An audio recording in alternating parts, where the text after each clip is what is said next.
বিসমিল্লাহির রহমানির রহিম। আমি বাংলাদেশের 18 কোটি জনগণের কাছে আমার প্রশ্ন যে জামাতে ইসলাম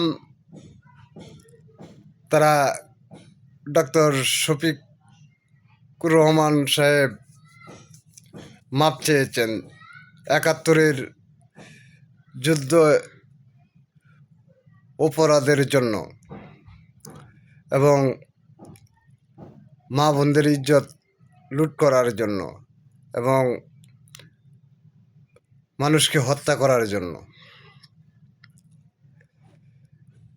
আমি এটাই আপনাদের কাছে জানতে চাই যে তারা যদি ইজ্জত লুট করে হত্যা করে মাপ চায় তাহলে কি আপনারা মাপ দিবেন?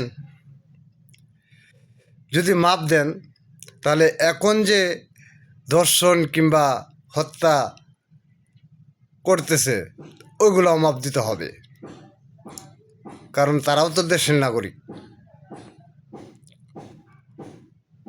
তারা হয়তো একজনের লগে অপরাধ করছে কিংবা দুইজনের লগে অপরাধ করতেছে, তাদেরকে ক্ষমা করা উচিত। আর ওরা তো সারা বাংলাদেশে 7 কোটি জনগণের সাথে প্রতারণা করেছিল, কারণ ওদেরকে মাপ করা যায় না।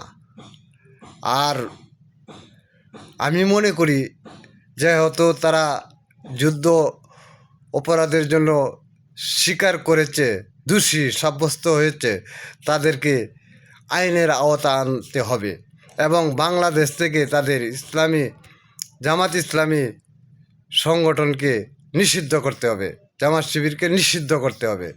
এটা আমার বাংলাদেশে 18 কোটি জনগণের কাছে আমার আকুল আবেদন। আপনাদের বিবেক, আপনাদের বুদ্ধি কি বলে আপনারা আপনাদের বিবেকের কাছে প্রশ্ন করুন, তাহলেই উত্তর পাবেন।